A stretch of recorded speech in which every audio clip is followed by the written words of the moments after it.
Evet, merhabalar sevgili dostlar. Hepimiz hoş geldik. Bugün yeni yıl kutlayacağız. Hep birlikte yeni yıl kutlama çalışmalarımızda. Ben de şöyle bakıyorum. Videolar gelsin. Evet, her birimiz şimdi toplanalım. Ve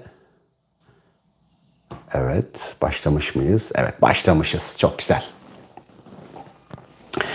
Bugün 21 Aralık 2024. Ve bugün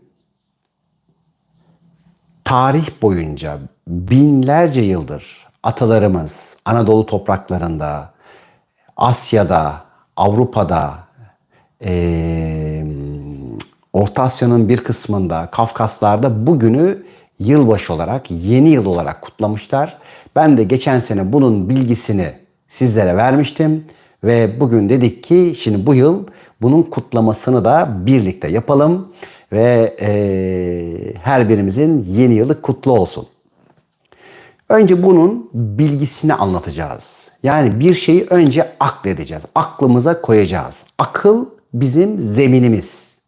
Bu bilgiyi koyacağız ve diyeceğiz ki evet buna ihtiyacımız var. Her bir konuda önce işin altını çizeceğiz. Ve altını çizdikten sonra üzerine binayı inşa edeceğiz. Acaba gerçekten biz şimdi yeni yılı, yılbaşını ne zaman, nasıl kutlayalım diye birlikte sohbet edeceğiz. Şimdi sevgili dostlar, biliyorsunuz ki güneş döngülerinin içerisinde bugün en kısa gün ve en uzun gece. Ne oluyor da bu oluyor? İşte diyelim ki güneşin biliyorsunuz o 23,5 derecelik bir eğimiyle, dünyanın dönüş eğimiyle birlikte güneş böyle biraz daha fazla şu anda kuzey yarımkürede en uzun gün, güney yarımkürede en uzun gün, kuzey yarımkürede ise en kısa gün ama en uzun geceyi kutluyoruz. Bunları zaten biliyorsunuz. Şimdi diğer taraftan bu birçok yerde bambaşka şekillerde sembolize edildi ve bize bunu anlatan atalarımız, değerli büyüklerimiz, öğretmenlerimiz bize sembol bohçalarının içinde bazı bilgiler aktardı. Isis, Osiris, işte Hazreti İsa'nın doğumu, işte o 3 gün ortadan kaybolması, ölüp tekrar dirilmesi, Krishna'nın yine benzer şekilde her bir tanesinin Krishna'nın da işte Horus'unda işte devam edip gittiğimiz zaman birçok Hazreti İsa'nın da bir şekilde babasız doğuyor olması ve bunların her bir tanesinde bu kayboluş, ölüş ve tekrar dirilme olaylarının bir bilgisi var. Ve bu bilgiye şimdi binlerce yıldır Asya ve dediğim gibi Anadolu topraklarında bir sürü isimler vermişler. Ama ben şimdi Nardoğan ya da Nardugan diye geçiyor. Ama ben Nardoğan, yani aslında güneşin, ışığın tekrar doğuma bayramı.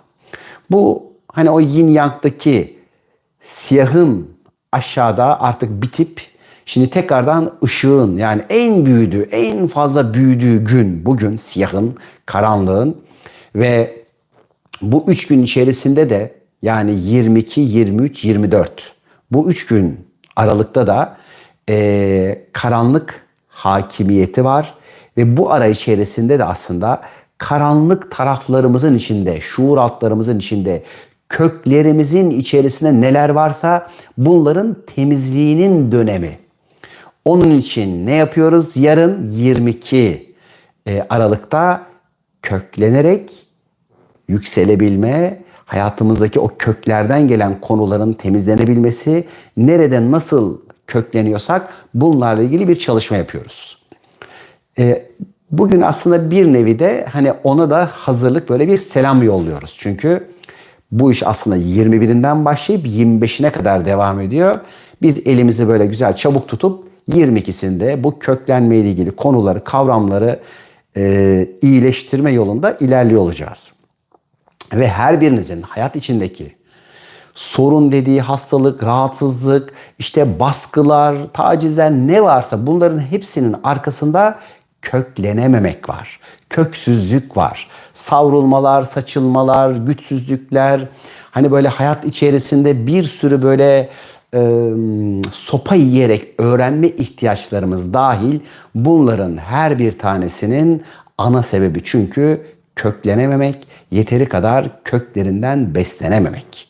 Ve tabii ki işte kimin diyelim ki kendi cinsiyle ilgili sorunları var. Cinsel konularla ilgili işte bazı konular yaşıyor. Bunların her bir tanesi köklenememek. Karşı cinsle ilgili çeşitli şekillerde işte kavga, dövüş bilmem neler yaşıyor. Bunların her birinin arkasındaki temel konu köklenememek ve köklerden gelen bilgileri, enerjileri bir taraftan temizlemek, bir taraftan verimlileri, faydaları alabilmek üzere bir karar çalışmasını inşallah yarın birlikte yapıyor olacağız. Şimdi yeni yıl dediğimiz zaman da neden bugün 21 Aralık dedik ki karanlık en yüksek ama diğer taraftan şimdi ışığa yürüme başlıyor. Fakat ışığa yürürken de önümüzde bir soğuk dönem var. Değil mi? İşte bu soğuk dönem 21 Aralık'tan 21 Mart'a kadar. Bu sefer 21 Mart'ta yeniden bir bayram kutluyoruz. Bu bayramı da yine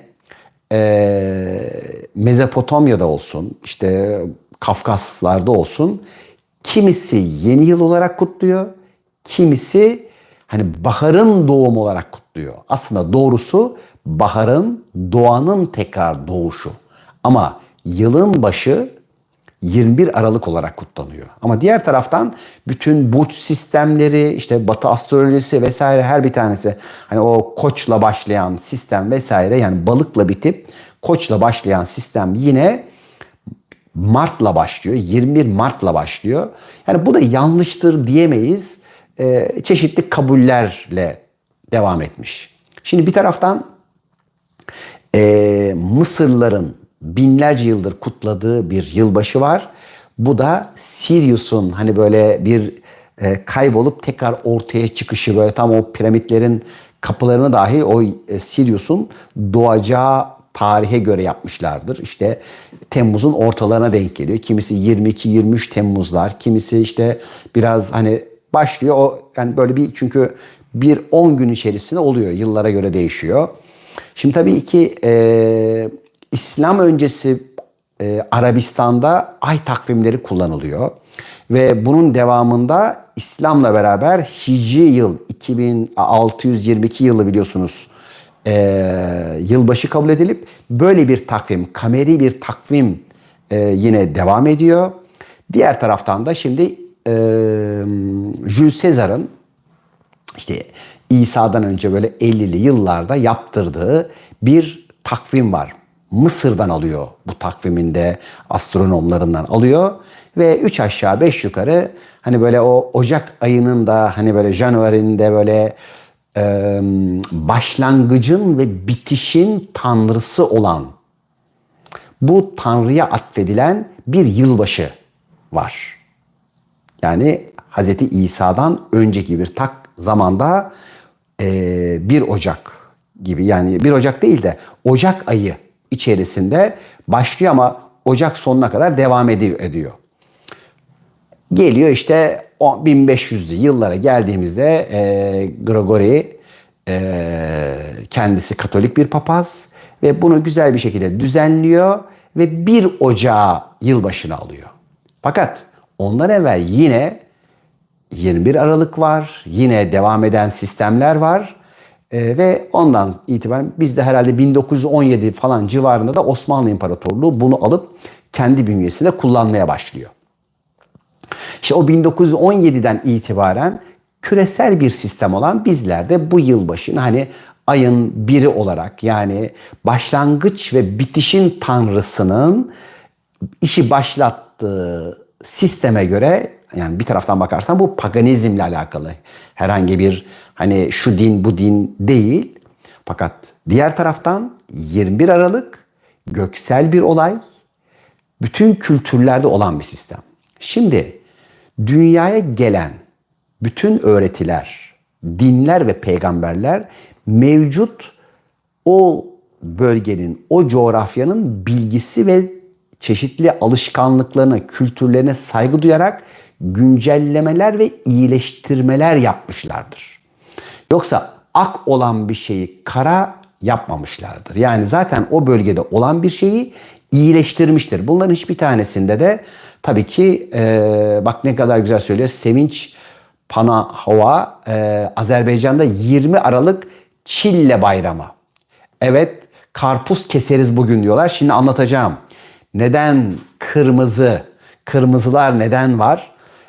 Bunların bilgisini de aktarmak istiyorum sizlere. Şimdi arkadaşlar, burada bir taraftan canlanma ama bir taraftan şimdi karanlık ya, bir ateş yakmaya, bir mum yakmaya, bir kırmızının enerjisine ve köklenmeye ihtiyacımız var. Bu arada şimdi bazı arkadaşlar hani şimdi Noel Baba'nın ki bununla ilgili aslında bazı çekimler yaptım, büyük ihtimalle yayınlanacaktır. Şimdi Noel Baba ile hani bunları karıştırıyor. Oysa ki öyle değil. Şimdi Noel Baba enteresan bir şekilde aslında Coca-Cola'nın bir reklam kampanyası. Kendi renklerini, kırmızı ve beyaz renkleri böyle biraz popülerleştirerek Coca-Cola'nın soğuk kış günlerinde de soğuk bir içecek olarak içilebilmesi için yaptığı bir reklam kampanyası. Fakat daha sonra o kırmızı işte böyle külahları, kırmızı kıyafetleri, hani tom tom böyle pamuk bilmem ne şeyleri bir moda olarak devam ediyor. Yoksa bunun herhangi bir şekilde bir dinle, şunla, bununla aslında bir alakası yok bakın. Şimdi bilgileri yerine koyduğumuzda inançlar ne kadar değişik bir şekilde hayatımıza yerleşmiş görüyor musunuz? Şimdi çok enteresan. Hristiyanlığın içerisinde aslında gerçekten böyle çok yardımsever bir tane papaz var. Çevresindeki insanlara, çocuklara, ailelere böyle bir sürü hediyeler bilmem neler vermek üzere böyle gönlü çarpan bir tane ermiş var. Ermiş bir papaz var. Ve Saint Nicholas, bu da Antalya, Finike'de, oraya gidenleriniz onun böyle mekanını, işte bulunduğu yeri vesaire seyredebilirsiniz. Tabii o böyle insanlara bir şeyler vermek istiyor. Bazen hani ayıp olmasın diye pencereden çıkıyor. Bazen bacadan atıyor. Hadi attığı şey kururken ki yok çorabın içine düştüğü altını. Yani bunlar daha sonra zaman içerisinde belli mitlere dönüşüyor. Ve bir bakıyorsunuz ki yani onlar bir inanç olmuş. Onlar sanki böyle dokunulduğu zaman aman yanarsın, sakın bizim Noel babamıza dokunma, sakın bizim inancımıza, yılbaşımıza, işte yani köklenmiş bizim adetlerimize, fabrika ayarlarımız bunlar diye birçok çevre korkuyor.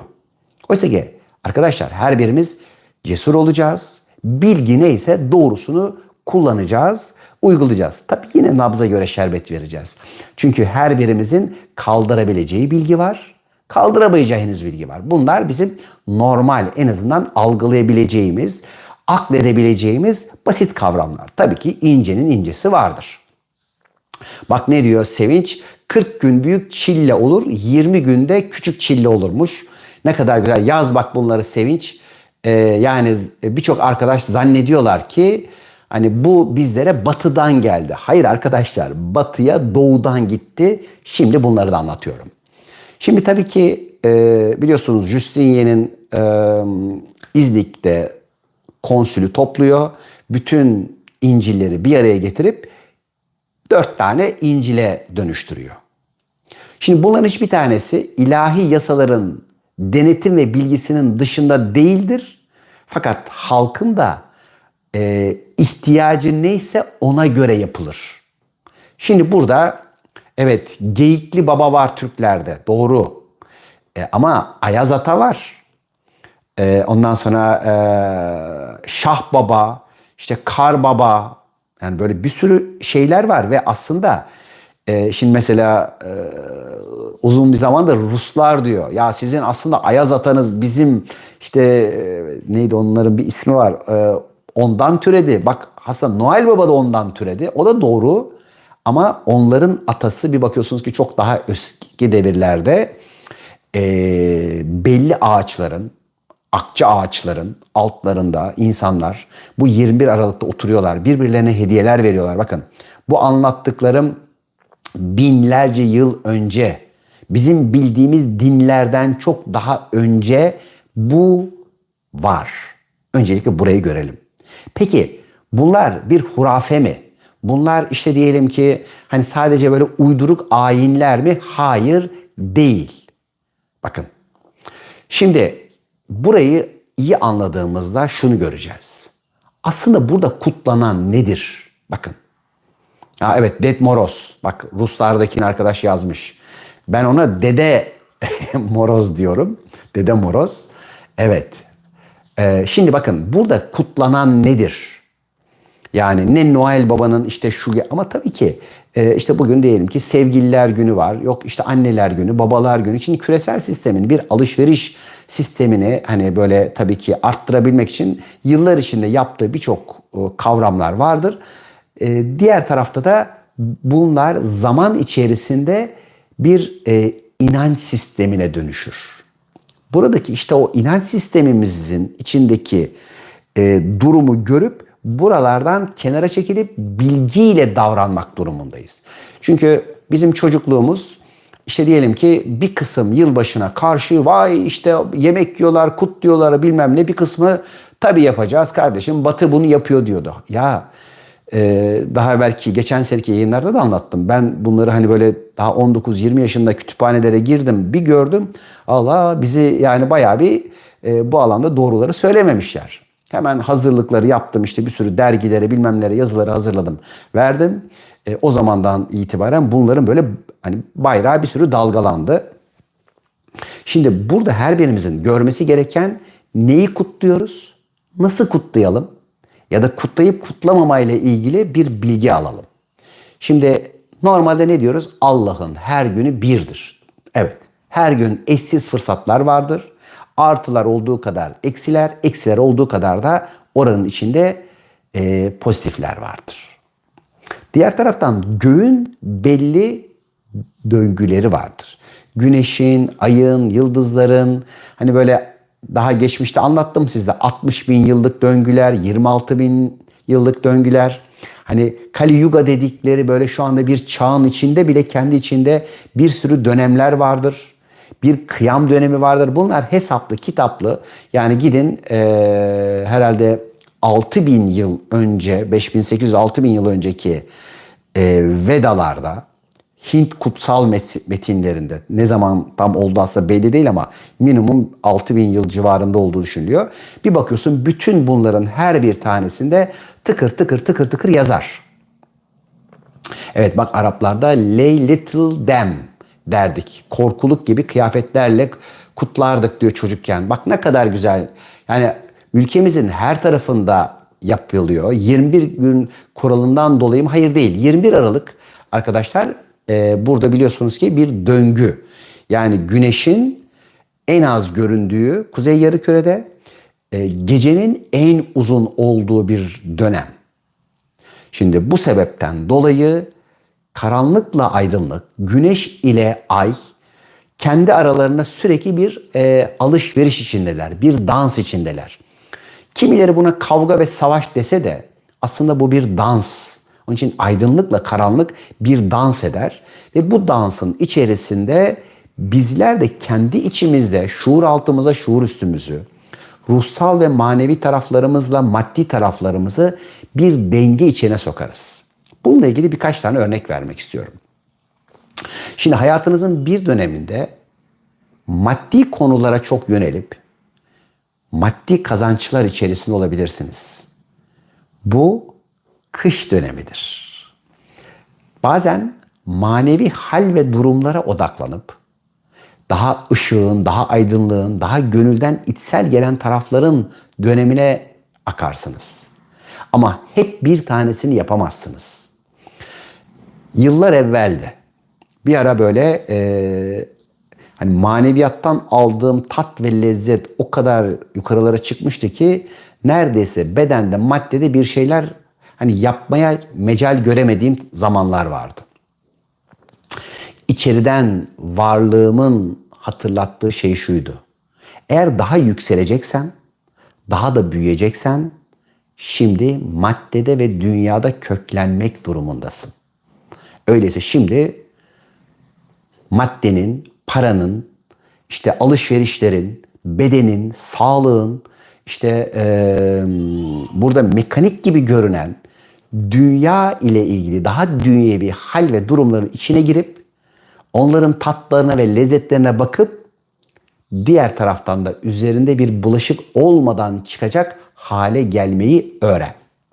Çünkü aslında ağaçlar olsun, çocuklar olsun karanlıkta ve o kökler içeride büyür. Onları o karanlık örterek büyütür. Onun için gece yattığımızda ışıksız ortamları tercih ederiz. Çocuklarımızı büyütürken karanlıkta büyütürüz. Bakın. Şimdi bu durumlara dikkat ettiğimizde her birimiz o karanlığın gücünden işte faydalanabileceğimiz çok güzel bir dönemdir bu. Şimdi büyüyeceğiz. Kimisi kış uykusunda, kimisi şuur altının zenginliklerinden beslenerek, kimisi daha iyi köklenip köklerini büyüterek gelişecek, büyüyecek ve serpilecekler. Şimdi bir arkadaş sormuş, ben demiş kırmızıdan hoşlanmıyorum. Bunun tabii çeşitli sebepleri olabilir. Normalde kırmızı ateşleyici bir renktir. Ben de normalde çok tercih ettiğim bir renk değildir. Normalde ateşim yüksektir. Bu sebepten dolayı kırmızı ateş enerjilerini çok yükseltir. Hatta yeşil de odun, ağaç olarak yine yükseltir. Bunları biraz daha dikkatli, özenli, hani böyle özel bir günde giyerim. Bugün de yılbaşı ve yeni yıl olduğu için güzel bir şekilde şimdi kutlama için yapıyoruz. Şimdi ne dedi arkadaşımız biraz önce? Karpuz keseriz. Nar, değil mi? İçi kırmızı. İşte kırmızı böyle kıyafetler vesaireler. Bunların her bir tanesi evet önemlidir. Kırmızı bulundurabilirsiniz. İşte kırmızı ateş, mum, bir ateşin yanması önemlidir. Ateş başında sohbetler önemlidir. İşte güzel yemeklerin içerisinde böyle, ki zaten şunu anlatmışızdır. Bol bol kırmızı bulundurun mutfağınıza. Mutfak bizim üretim yerimizdir. Bu üretim yerlerimize mutlaka ateşleyici kırmızı bulundurun gibi bilgiler anlatmışımdır. Evet, teşekkür ederim. Hani herhalde kırmızıyı bir daha ya bir köklenme çalışmamızda ya da bir dahaki yılbaşında hani üstünde belki görebilirsiniz. Bazen de tabii ki dışarıda soğuk havalarda kırmızı kaşkol ya da kırmızı bir kıyafet ısıtmak için kullanabilir. Bakın kırmızının şeyi, çünkü ateşleyici güçlü bir renk olarak bunu kullanabilirsiniz. Yarınki çalışmada kırmızı giyebilirsiniz. Bugün de giyebilirsiniz, yarın da giyebilirsiniz. Çünkü kırmızı ateşler ve ateşin gücünden faydalanırız. Şimdi ne dedik? Bir de mitra var. Şimdi mitra biliyorsunuz ki bizim hani Diyarbakır civarında, işte Urfa, bütün Doğu Anadolu, hatta bugünkü Ayasofya dahi eski mitra tapınaklarıdır. Bunların altlarında, içlerinde, gidin Mardin'in birçok yerlerine, o güneş tapınağı bilme, bunların her bir tanesi aslında bir mitra tapınağıdır. Ondan evvel de aslında buralarda tapınaklar vardır. Diyelim ki ondan önceki işini bitirmiş, Mitra gelmiş, orayı işte güneş tapınağı yapmış. Ardından işte Museviler gelmiş, orayı diyelim ki Havra yapmış. Ondan sonra arkadan Hristiyan gelmiş, aynı yeri kilise yapmış. Ondan sonra Müslümanlar gelmiş, burayı diyelim ki cami yapmış. Ama altında hep o noktaların mutlaka bir ibadethane, bir tapınak vardır. Enerji bu şekildedir. Bakın bu şekilde cereyan eder. Şimdi bizler de Anadolu'nun bu mitra kültüründen çok etkilenmişizdir. Boğa güreşleri dahil, boğa kurbanları dahil, çam ağaçları işte dikilmesi, işte bu 21 Aralık 25 Aralık arasındaki süre, Noel kutlamaları, Güneş Bayramı, bunlar Mitra'dan Anadolu'ya ve Anadolu'dan Roma yoluyla da Avrupa'ya aktarılmıştır. Ama Mitra'ya nereden gelmiştir? Bu sefer Orta Asya'da zaten binlerce yıldır kutlanılan bir bayramdır. Bakın buradaki sistemi iyi bilin. Yani bu herhangi bir dinle değil, kadim bir kültürel bir mirastır bizlere. Şimdi burayı gördüğümüzde, şimdi hiçbirimiz, bu benim inancımın sembolüdür, bu benim işte bilmem ne, böyle bir şey değil. Dünyada gördüğünüz bütün sembollerde, bütün bayramlarda, bütün kutlamalarda aslında hepimizin ortak miraslarıdır. Siz istediğinizi alıp içinden faydanıza kullanırsınız. Tabii bazı kişiler, bazı işte diyelim ki art niyetli gruplarda bunları kullanmak isteyebilir. Kimi kışkırtmak için, kimisi bazı propagandalar için. Hayır, siz kendi hayatınızın yöneticisi oldukça kendiniz için faydalı olanı seçebilirsiniz. Şimdi bugün neden dolayı bu kutlamayı yapalım dedik? Şu anda bir karanlığın içerisinden, en karanlık günden en aydınlığa geçebilmenin sembol bir günün içindeyiz. Benzer benzeri iyileştirir ilkesiyle öyleyse bugüne kadar ki 2024 yılı içerisinde şimdi neler yaptık? Neler öğrendik? Neler fark ettik? Neler aldık? Her birimiz şimdi ister bunu yazıya da dökebiliriz ya da şu anda bunları alalım. 2025 ile ilgili öngörülerimiz nelerdir? Bununla ilgili bugün Ezber Bozan TV'de canlı yayınım var.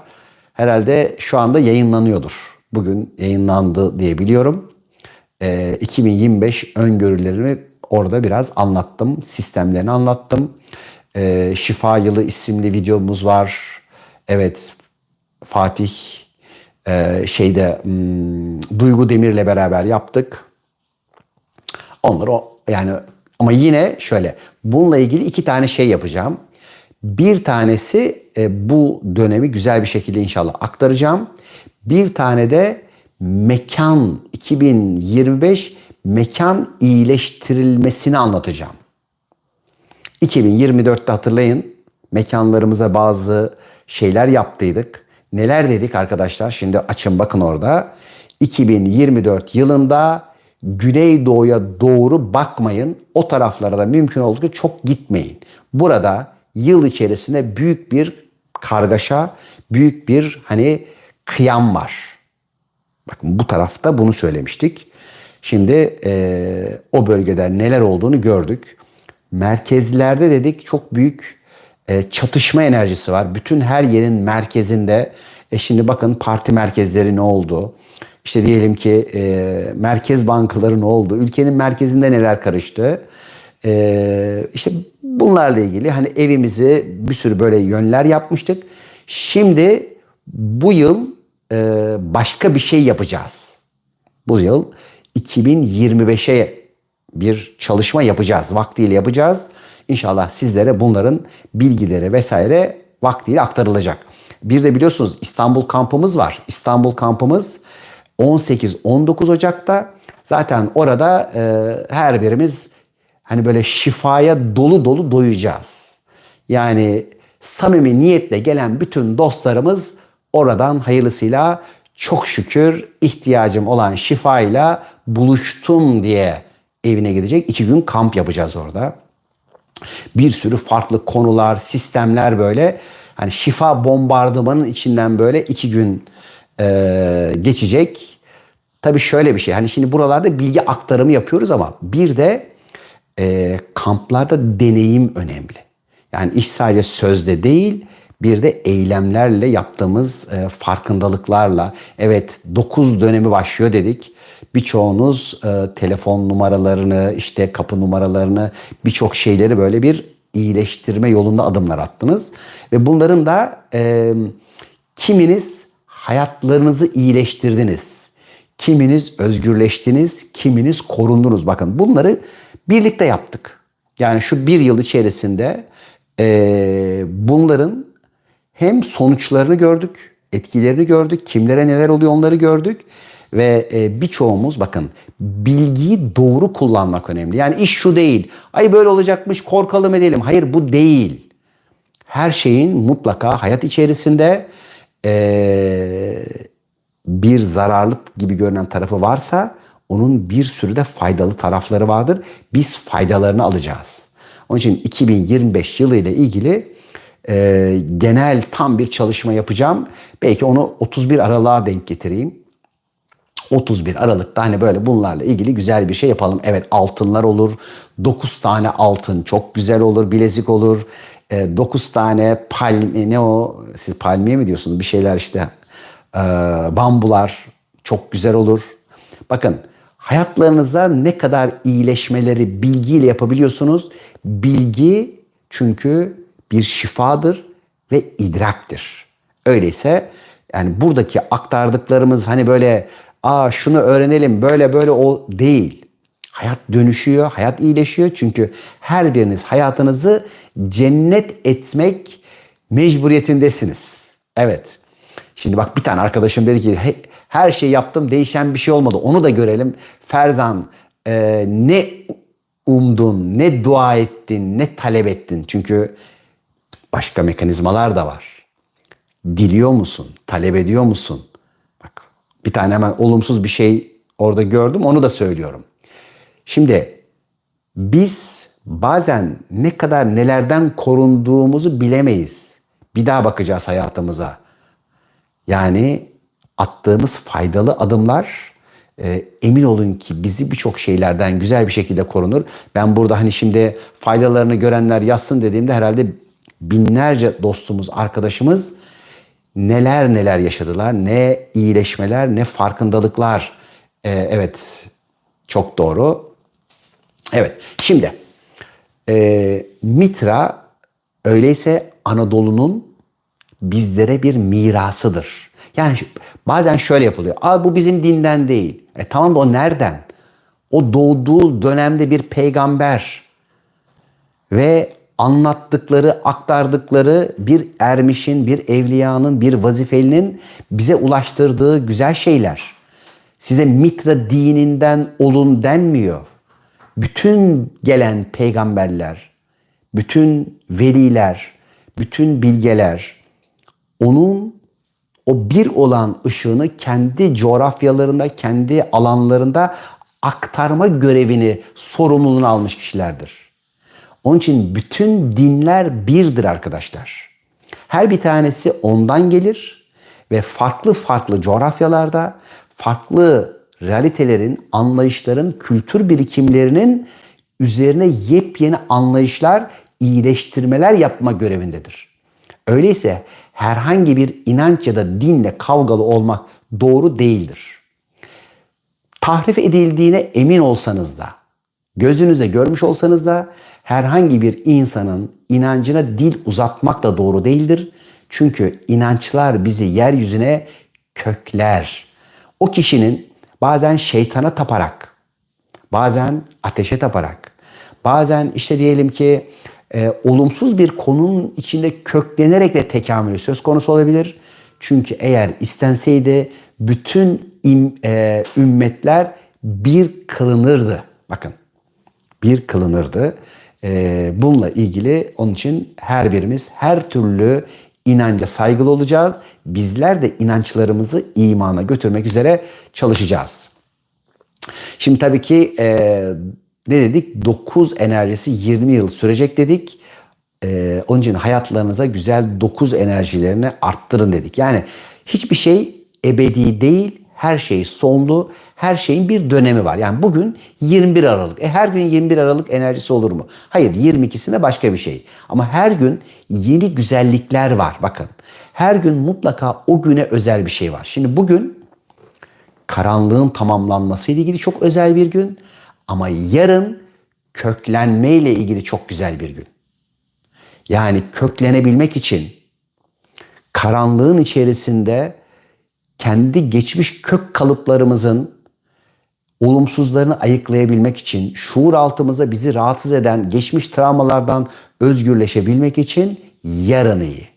Bugün karanlık taraflarımızı kucaklayıp, teşekkür edip bize verdiklerini, sunduklarını güzellikle alıp ışığa yürümeye geçmeye karar vermek için güzel bir şey. Şimdi öyleyse bugün sevgili dostlar şunlarla başlayalım. Birincisi, bütün bu yılbaşıların baş aktörü her zaman Sirius yıldızıdır. Şimdi bilgi bu. Bunun destekçilerini söyleyelim. Temmuz'da Sirius yıldızı tam parladığı noktaya göre yılbaşı kutlanır.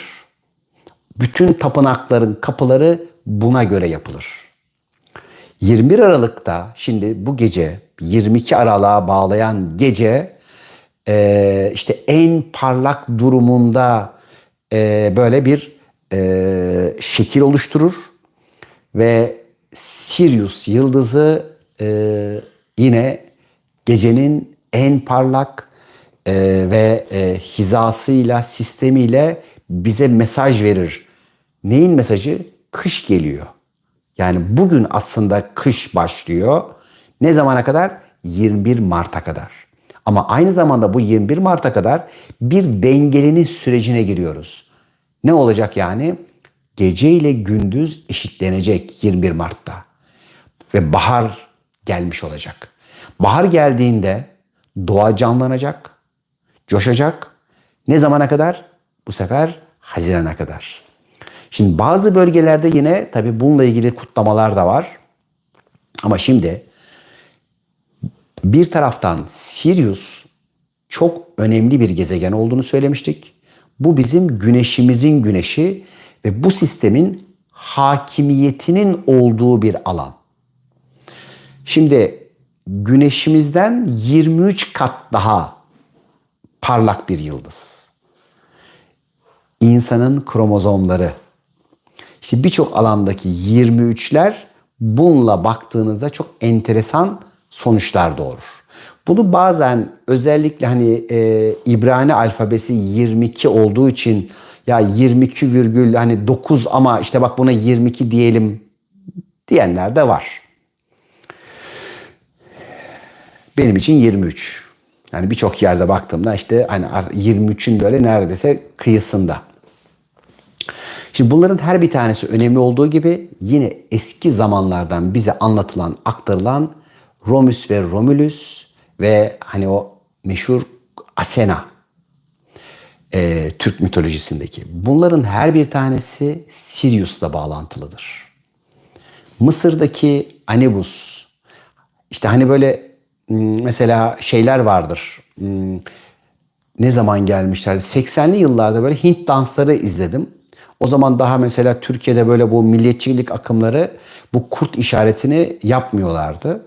Fakat bir baktım danslarını o kurt şekillerini, parmaklarını kurt şekillerini yaparak kullanıyorlar. Bir baktık o zaman bütün bizim hani Türk Cumhuriyetlerine vesaire bunu kullanıyorlar. Ve bu Sirius demek. Sirius bakın yönetici bir sistem. Onun için o bir olan Şıra yıldızının bile Rabbidir. Yani bu ona tapın anlamında değil, onun da üzerinde Rabbimiz var. Ama burası da yönetici bir sistemdir. Ne demiştim? Vaktiyle bir tane Rabbül Alemin diye bir çalışma yapacağım. Bu konuyla ilgili çok özel bir aktarım olacak. İnşallah vaktiyle orada buluşuruz. Şıra yıldızı. Şura değil benim bildiğim. Evet, demir kazık diye de geçer. İşte kutup yıldızı olarak geçer bazen. Şimdi bütün medeniyetlerde ki ilk tabii bakacağınız yer Dogon kabilesi olacaktır. Ama gidip de baktığınız bütün medeniyetlerde, Mısır'da bilmem ne de ne oluyor da işte bak Orion'un böyle çaprazından bir şey çıktığınızda gökyüzünün en parlak yıldızıdır bu. Aslında bu yıldız A ve B, Sirius A ve B diye döner. Bir tanesi ak cüce, beyaz cüce B olan, diğeri bir güneş gibi, dediğim gibi güneşin 23 kat parlağı olan. Bunlar birbirlerinin etrafında 49 yılda dönerler. Bu 49 yıl bizim çakra döngülerimizde 7 çarpı 7 bir evreyi tamamlama yılımızdır. Ve bunlar kendi içlerinde bir devreyi tamamladığında 49 yıl geçer. Bunların hepsi tesadüf arkadaşlar. Atomik yapıları bunların çok enteresan. Anlatmışımdır belki de. Bir çay kaşığı oradaki madde burada bir ton gibi düşünün. O kadar içe çökmüş ve yoğun bir madde şeyi var. Yani burada yaşayabilmek için biz şu anda bu bedenimize gitsek hani bizi oradan daha sonradan jiletle kazırlar. O kadar yer çekimi diyelim şimdiki bilgimizle. O kadar yoğun kendine çeker ki bunları yapıştırır. Her türlü maddeyi üzerine yapıştırır. Tabii diğer taraftan bu takım yıldızın içinde 5 artı 5 ve Sirius A ve B toplam 12 tane yıldız vardır. Beyaz köpek takım yıldızı olarak geçer ya da köpek takım yıldızı olarak geçer. Ve bütün kurt sembolleri, hani o böyle kulaklı, işte çakaldır, işte yok Anubis'tur, bilmem nedir, ölüm tanrısı, bunların her bir tanesinin özünde Sirius vardır. Ve işte buna göre 12 havari, buna göre 12 imam, buna göre 12 kavim vardır. Ama bir de Sirius C vardır. O 13.'dür. Bakın. Bu 13. Sirius C, işte bu sefer bu kimilerine göre Mehdi, kimilerine göre işte diyelim ki Hazreti İsa, kimilerine göre Hazreti Muhammed, kimilerine göre Krishna. Bunların her bir tanesinin çevresinde bu 12 vardır. Bugün mesela Alevilik ya da Şiilik diye ayrılan, bazen Şiilik olarak ayrılan sistemde 12 imamın çok ince bir farkı vardır. Yani Alevilikle Şiilik aynı değildir. Şiilikte o 12 imamın da aslında bir peygamber gibi göksel olduğuna inanılır. Alevilik ve işte diyelim ki Sünnilikte ise böyle olmadığını, onların bir imam olduğuna inanılır. Aradaki küçücük bir ince fark budur aslında. Bunun geldiği yer Zerdüştlük'tür Şiiliğe. Bu yine yanlış değildir. Hep vardır bu. Ama bu 12 bilgisinin kökeni Sirius'un 12 tane yıldızıdır. 12 tane karakter, 12 burç, 12 ay, bunların hepsi aslında atıfta bulunduğu şey Sirius yıldızının, köpek takım yıldızının bu dünyanın üzerindeki karakterlere, DNA'mıza, hücre yapılarımıza, kromozomlarımıza her birine bir etkisidir.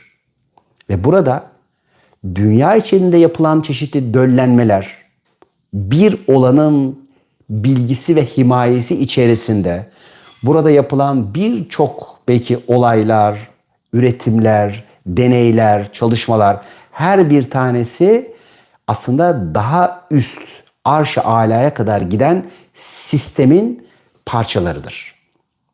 Ama ne dedik? Her bir şey kaderi mutlak olan Allah'ın izniyle yapılabilir. Bir sürü alemlerin içerisinde bir sürü bilgiler vardır ki Yusuf'un rüyasında da benzer, evet, 12 tane yıldız döner ve onun önünde eğilirler. İşte o eğildiği yer işte orasıdır. Secde ettiği yer o anda o yıldızların orasıdır. Şimdi burada şurayı anlamamız önemli.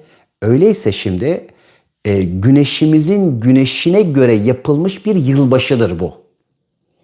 Ve onun için karanlıktan aydınlığa bu parlak yıldızın üzerimizdeki etkileri, ki gök cisimlerin, yıldızların, bugün hani uyduların dahi birbirimize o kadar büyük etkileri varken tabii ki bu kadar önemli.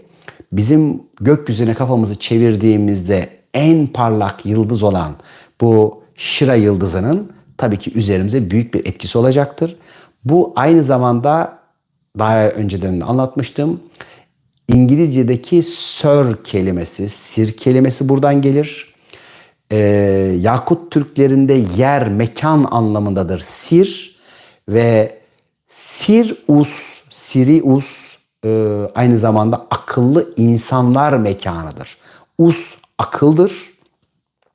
Onun için dikkat edin, bütün Mısır, Yunan, Anadolu, bizim şimdi Nevşehir'de Apollonius var. Neden dolayı biz Anadolu'nun ortasındaki işte Apollon'a tapınaklarındaki kişiye Apollon Us diyoruz? İşte o Us sihirli Us'a da verdiğimiz Us'tur. Bir şekilde Isus'a da verdiğimiz isimdir. Caesarius'a da verdiğimiz Roma'daki isim bu akıldır ve akıllı insanlara Us denilir. Onun için akıllı insanların tekamül ettiği, ilerlediği bir yıldız ve gezegen sistemi olarak burayı koyduk. Öyleyse bizler de şimdi yılbaşı dediğimiz karanlıktan aydınlığa yürümede ister kutlarız, ister kutlamayız. Yani burada da şöyle de bir şey var. Hani akıllıya her gün bayram sevgili dostlar.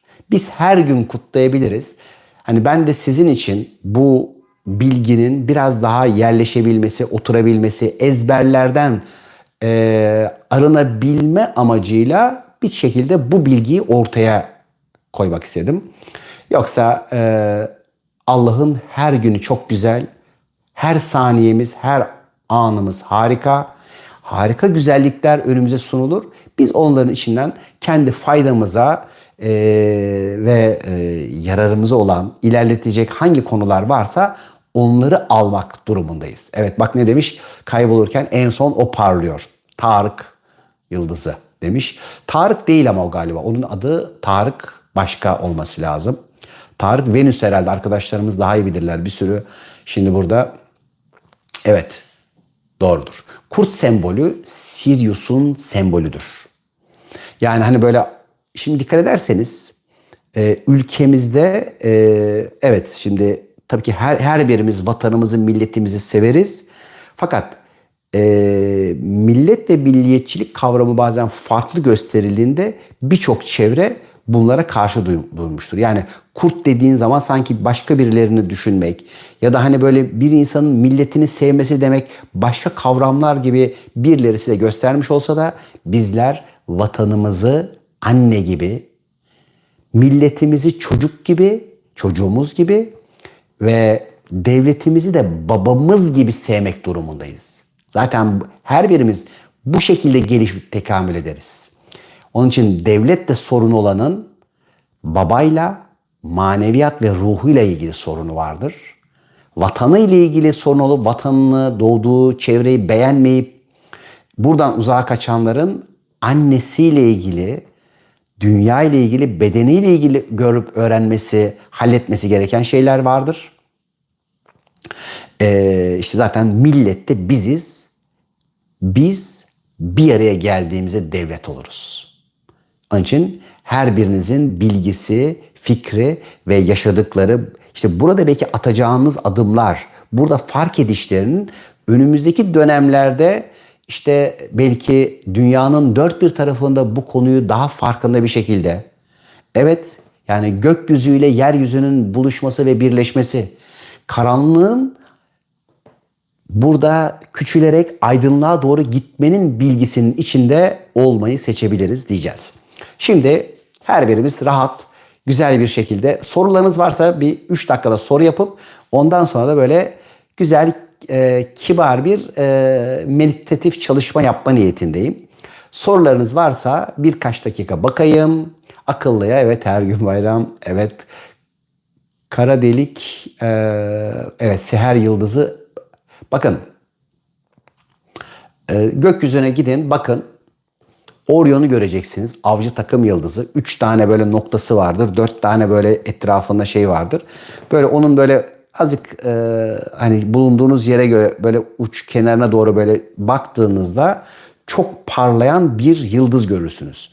Buna bir nevi de demir kazık denmesinin geçmişteki sebebi bu evrene çakılmış bir kazık ve o kazığın etrafında bütün evren dönüyor diyorlar.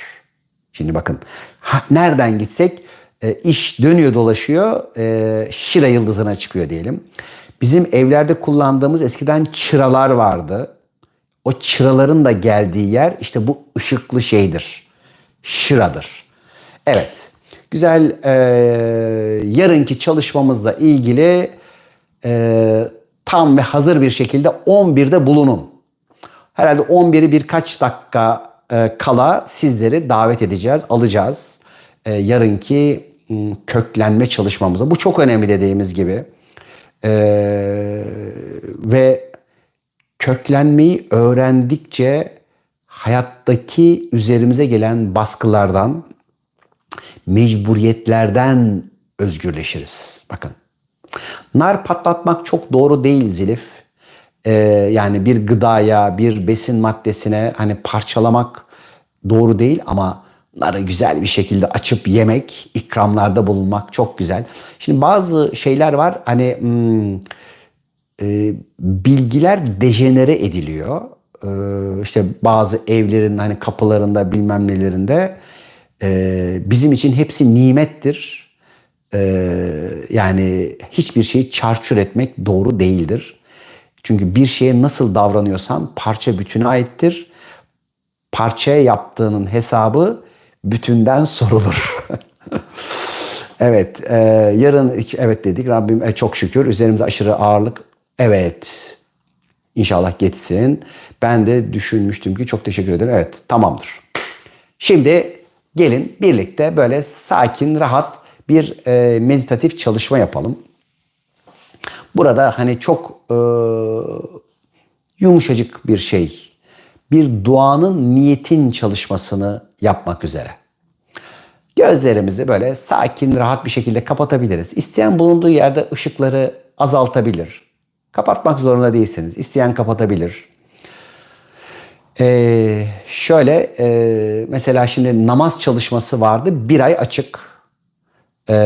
Şimdi bundan sonra yine yeni çalışmalarımız olacak. Katıl butonu üyelerimiz bunları bir ay ücretsiz seyredebiliyorlar. Fakat yarınki çalışmamız köklenme çalışması. O da bir ay açık. Ama o dediğimiz gibi ayrı bir atölye çalışmamız. Atölye çalışması olarak katılanlar bundan faydalanacaklar bir ay boyunca. Hani bazen çünkü çalışmaya giriyor arkadaşımız ama o gün o saatte işi oluyor. Daha sonradan da bundan faydalanabiliyor. Evet bak gördüm yıldız gibiydi. Evet doğrudur. Yani büyük güzel bir yıldızdır. Hatta şimdi peki şunu da anlatayım. Mesela biraz mavimtıraktır. Ve bu mavimtırak olmasından dolayı dünyanın birçok örgütleri, tarikatları kendilerini Sirius'un buradaki vekilleri olarak görür ve düşünürler. Onlar kendilerinin mavi kanlı olduğunu, Siriusyen olduğunu işte vesaire vesaire söylerler. Şimdi sevgili dostlar, öyle alemlerden alemlere geçmek pek öyle kolay bir şey değil.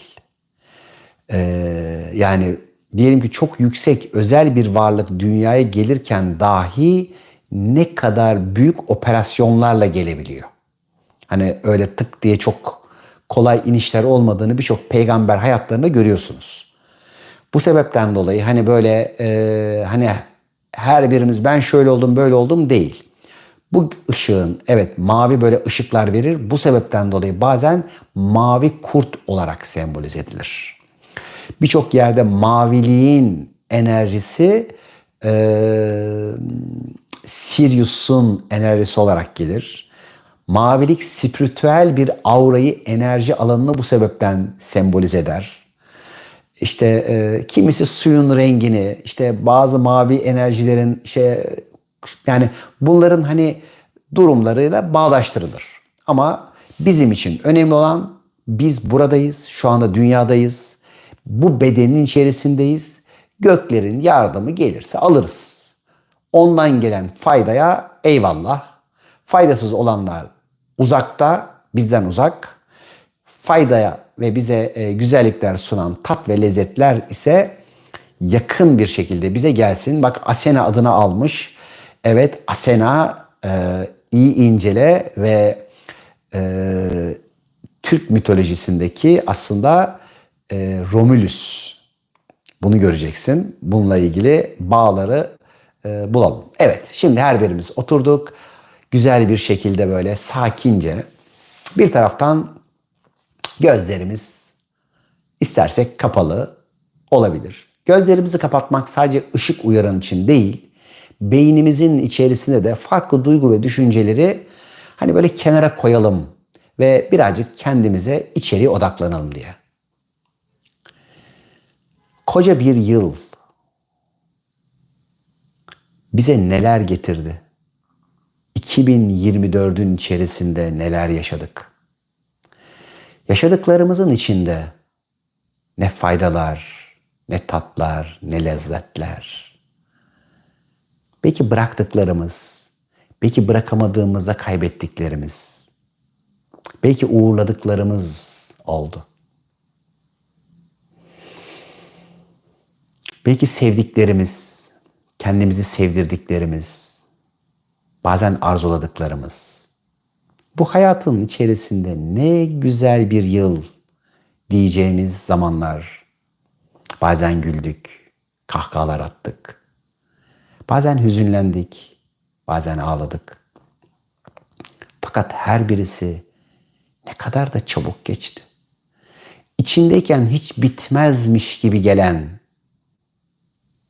hiç geçmeyecekmiş gibi gelen zaman ne kadar da çabucak geçti. Bir yıl, koca bir yıl. Sanki çabucacık bir saniye gibi geçti. Ve şimdi o saniyelerin içlerini açalım ve orada hayatın bize sunduklarına alabildiklerimize teşekkür edelim. Belki alamadıklarımız vardı, kabul edemediklerimiz. O kabul edemediklerimize bir daha bakalım. Onların içinde bize faydalı varsa oradan o faydayı alabilen olalım. Belki faydasızlar vardı. Hayatın bırakmamız için bize haydi bırak artık şunu. Onun vakti geçti. Onun zamanı bitti. Son kullanma tarihi çoktan geçti dedikleri vardı. Belki direndik. Kastık, kasıldık. Bırakamadık. Haydi şimdi. Önümüzde şimdi ortaya kocaman güzel bir ateş yakalım. Hep birlikte o ateşin etrafına toplanalım. Ve şimdi isteyen eski eşyalarını,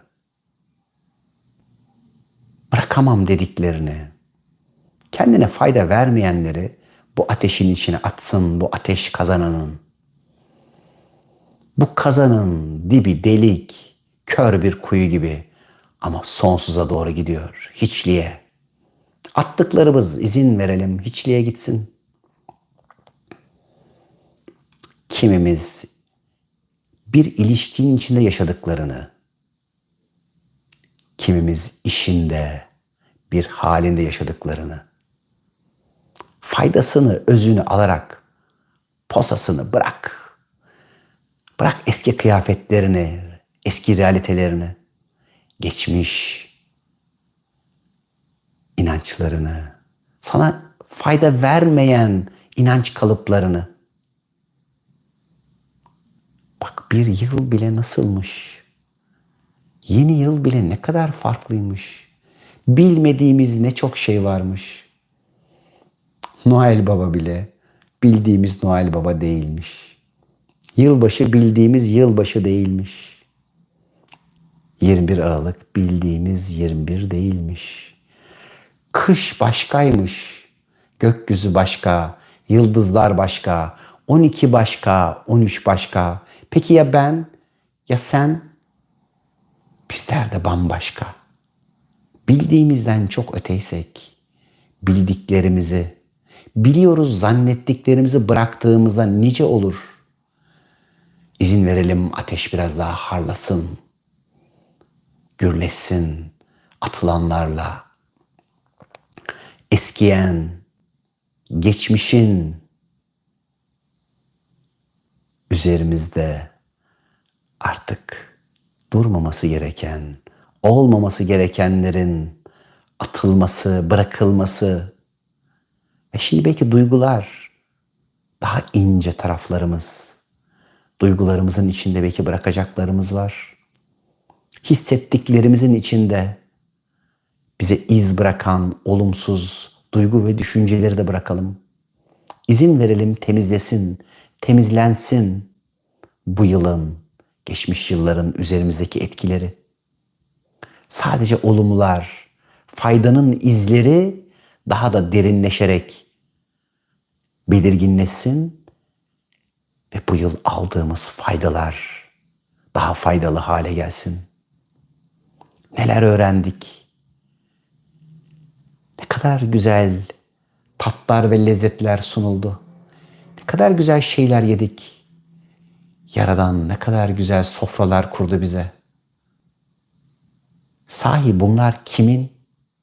Kim verdi? Kim veriyor onları sana? Verene şükür. Bu nefesi, bu hayatı sana veren kim? Sunan kim? Hadi gel. Şükür. An be an o iki nefesin arasında doğum ve ölümün içerisinde yaşarken seni koruyan, kollayan kim? Her an şükretmesi gereken kim? Sana sunulan zenginliklerin, güzelliklerin ve tatların farkına vardıkça ne kadar sevilip, ne kadar kucaklanıp, ne kadar muhteşem bir himayenin içinde olduğunu fark etmesi gereken kim?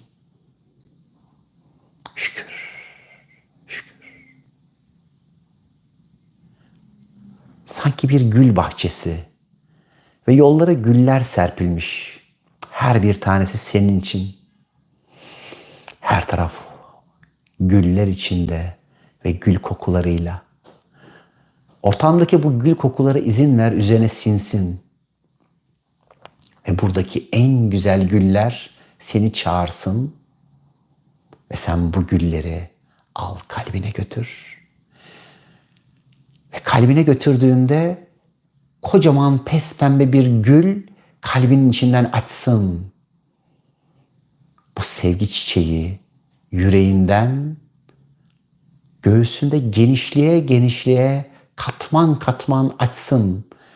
O ne saf, ne temiz bir pembedir. Yerin ve göğün buluştuğu ey insan, sevgiyle var edildin, sevgiyle yaratıldın, sevilerek yaşıyorsun ve sevgiye yürüyorsun. Hadi gel diyor. Şimdi o pespembe güllerin içinden, arasından, gönlünde ve kalbinde pespembe güller açarak ilerle. Ve şimdi ne kadar sevildiğini hatırla. Sana verilen nefesin, hayatın, hayatındakilerin, sana sunulan güzelliklerin içerisinde kendini hatırla. Ondan bir parça olduğunu, onun suretinde, yerde, yeryüzünde, onun suretiyle, onun halifesi olarak bulunduğunu, sana verilen güçleri, güçlenerek, gücü kabul ederek, gücün sahibinin o olduğunu bilerek ve an be an hatırlayarak, güçlenerek, gücü sahibine teslim edip, şimdi sana verilenlere sahip çıkarak, nefsinin, ışığın oyunlarından ve illüzyonlarından sıyrılarak hayatına, şimdi yepyeni bir yılın dileğini, kapısını aç. Ve şimdi kocaman bir kütüphanenin içerisinde çok büyük bir masa ve masanın üzerinde çok büyük kocaman bir defter. Sanki ışıktan yazan bir kalem. Ve şimdi bu ışıktan kalemi al eline. Şimdi bu yeni dönem, karanlığın içinden ışığa, aydınlığa yürürken, yepyeni dönemin içerisinde şimdi neler dilersin, neler talep edersin? Hangi güzelliklerle buluşmak, hangi güzele, kolaylığıyla, güzelliğiyle sarılmak, kucaklanmak istersin? Hangi güzel, faydalı ve farkındalık dolu, dolu dolu hallerin içinde olmak istersin? İzin ver kalem dillensin, yazsın. Yeni yılın yeni talepleri güzellikle dökülsün. Her birisi yazılırken sanki dilinden kulağına söylensin, kulağın duysun yazdıklarını. Her birine ol diyerek oluşun içerisinde olurken onun izniyle gönlüne verilen istek dillensin, şakısın, coşarak oluşa geçsin.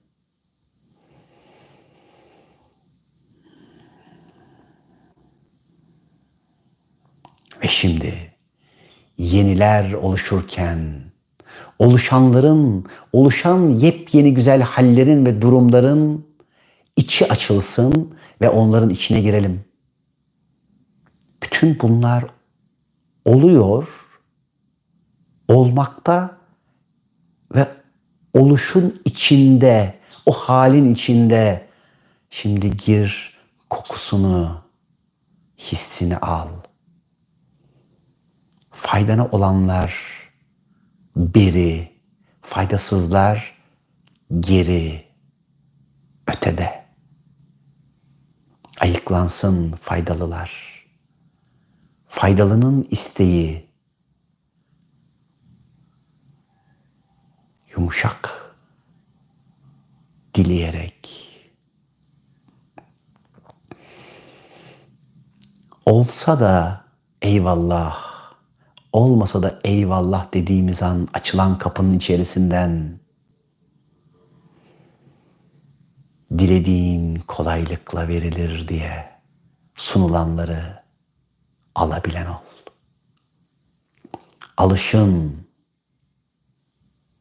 kucaklayışın, onun nefesini an be an soluyuşun, onun gözetiminde, onunla birlikte bizden bize akışın o olsun. Birden bize akışın içerisinde bizle birlikte güzellikleri seyredişin kutlu olsun.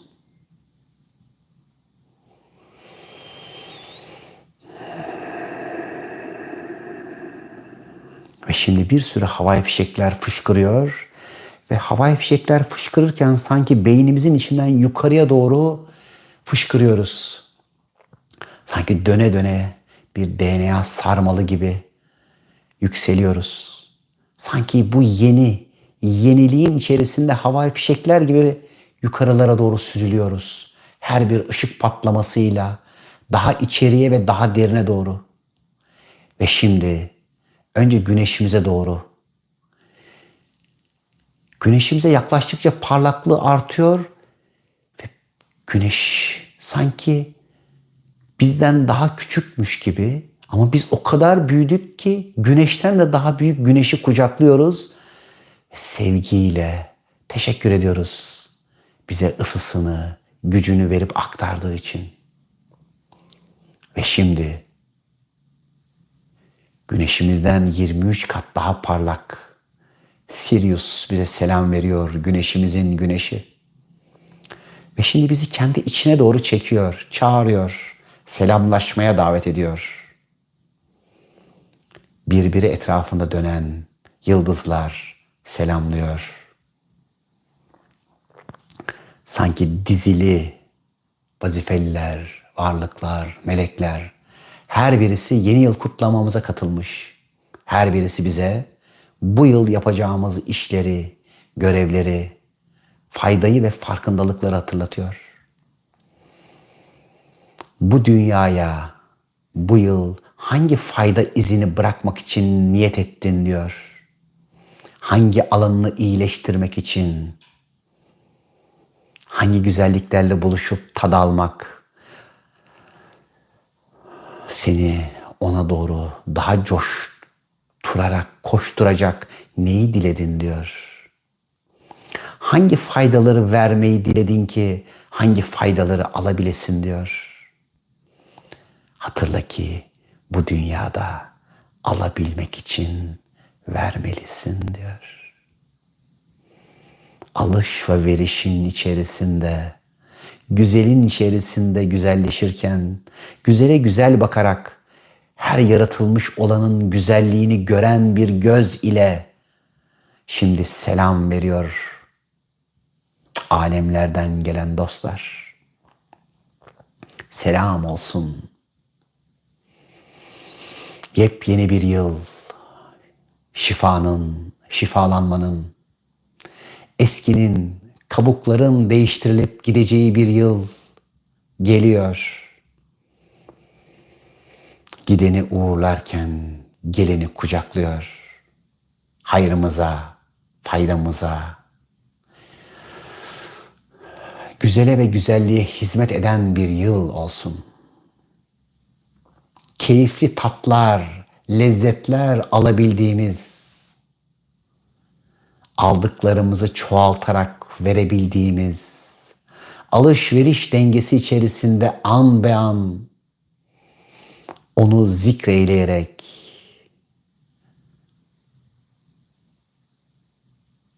öze, özden gelene, özün akışıyla öze akarak, özümüzle,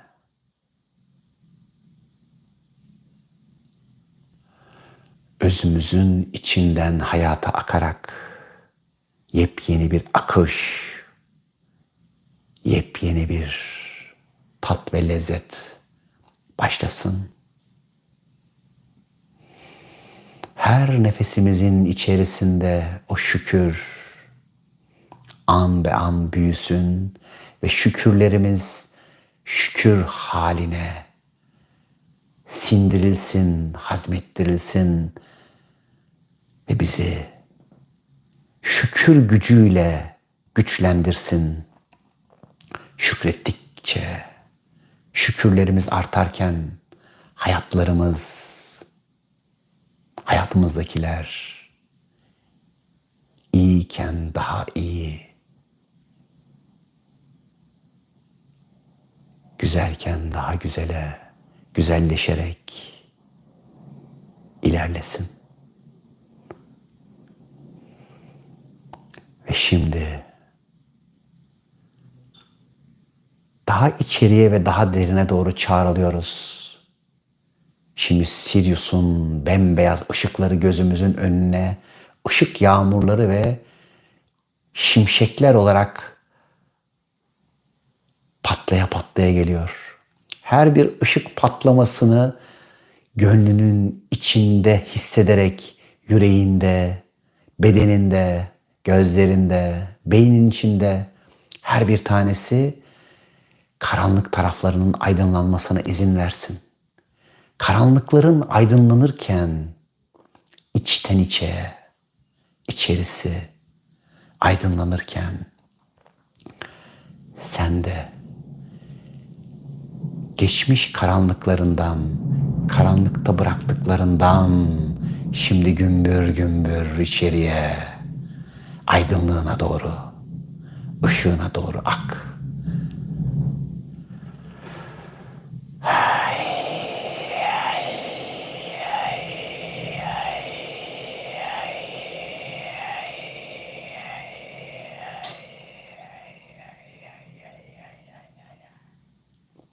Ve şimdi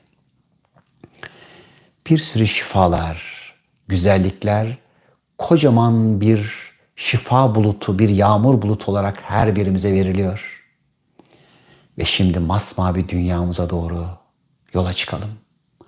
Masmavi dünyamızın üzerine bu sevgi, şefkat, güzellik yağmurlarını şifa olarak yağdıralım. Her birimiz bir bulut ve bulut olarak renk renk, ışık olarak yağalım dünyanın dört bir tarafına. Afrika'ya, Avustralya'ya, Asya'ya, Avrupa'ya, Amerika'ya, kutuplara, denizlere, karalara, bitkilere, hayvanlara, insanlara, arkadaşlarımızın üzerine, akrabalarımıza, ailemize, evimizin üzerine bu ışık yağmurlarını yağdıralım ve geçmiş yılın enerjilerini evimizde, yatağımızdan özgürleştirelim. Geçmişin bütün izleri olumluya, şifaya dönerken salonumuzu, oturma odamızı, her bir noktamızı temizleyip şimdi bu çalışmaya katılan ve katılacak olan her birimiz birbirimize o ışık yağmurları ile tepeden aşağıya yağdıralım. Beynimiz, beyin hücrelerimiz, buradaki sinir hücrelerimiz, nöronlarımız, her birinin arasındaki alanlar açılsın. Akledebilmemiz, aklımızı kullanabilmemiz, farkındalığımız ve idrakimiz hızlanırken beynimizden içeriye gözlerimize, gözlerimizin içine ve gözlerimizin siyah noktalarından içeriye akıtalım ve oradan kalbimize. Kalbimiz o pes pembe çiçeklerin, güllerin kokusuyla açılmış, genişlemiş, ferahlamış ve yepyeni bir yıla, yeni bir doğuma hazır hale gelmiş. Ve şimdi burada biriken sevgiyi kalbimiz omuzlarımızdan dirseklerimize, dirseklerimizden avuçlarımıza ve parmak uçlarımıza pompalasın. Kalbimizden omurlarımıza, omurlarımızdan kalçalarımıza, dizlerimize, ayak bileklerimize, topuklarımıza ve ayak tabanlarımıza bu sevgi pompalansın. Sevmenin ve sevilmenin, kabul görmenin ve kabul edebilmenin gücü gönlümüze yepyeni tatların, lezzetlerin kapılarını açsın. Yenilikler, yepyeni bir yılla hayatımıza davet edilirken biz yeniye, yepyeni bir yıla, yeni güzelliklerle hazır olabilmek üzere tam ve bütün bir şekilde şimdi bedenimizin içerisinde farkındalık ve bir şuurla girelim. Tam ve bütün bir şekilde. Birazdan 3'e kadar sayacağız ve çalışmamızı tamamlayacağız. Çalışmamızın içindeki faydaları, bize sunulan güzellikleri alarak, faydasızları bırakmış bir şekilde yeniye yeniden başlamak üzere burada olacağız. Sevinç, neşe ve huzur içinde buradayız. 1. Fark ettiklerimizle, anladıklarımızla, yepyeni dönüşümler ve lezzetlerle bedenimizdeyiz. 2. Çok şükür, çok şükür, çok şükür ki yeni güzellikleri fark ediyor, dengeleniyor ve hizalanarak yepyeni bir döneme, yepyeni bir hayata hazır ve nazırız. Hemen, şimdi ve buradayız. 3. Çok yavaş bir şekilde ellerimizi, parmaklarımızı oynatabilir. Vakti geldiğinde yavaşça yüzümüzü sıvazlayabilir. Tam, bütün ve bir olarak şükürle, güzellikle, güzelliklere hoş geldik. Hoş gelelim sevgili dostlar. Hepimize fayda olsun, hepimize şifa olsun. Yepyeni güzelliklerin içerisinde inşallah, yepyeni faydaların içerisinde güzelliklerle buluşanlar olalım. Hallerinizi, yaşadıklarınızı bu videonun altına yazabilirsiniz. Evet, çok güzel gök gürültülerinin, yağmurların ve lezzetlerin içerisinde bu güzel çalışmayı yaptık. Şükür ki sizler dilediniz. Dileklerinizle bugün bu yeni yıl, yılbaşı çalışmamızı bize yaptırdınız. Sizlere çok teşekkür ediyorum. Yaşadıklarınızı, halleri birazdan YouTube yayınlanacak. Onun altına yazabilirsiniz. Yarın köklenme çalışmasında saat 11'de görüşmek üzere. Hoşça kalın dostlarım.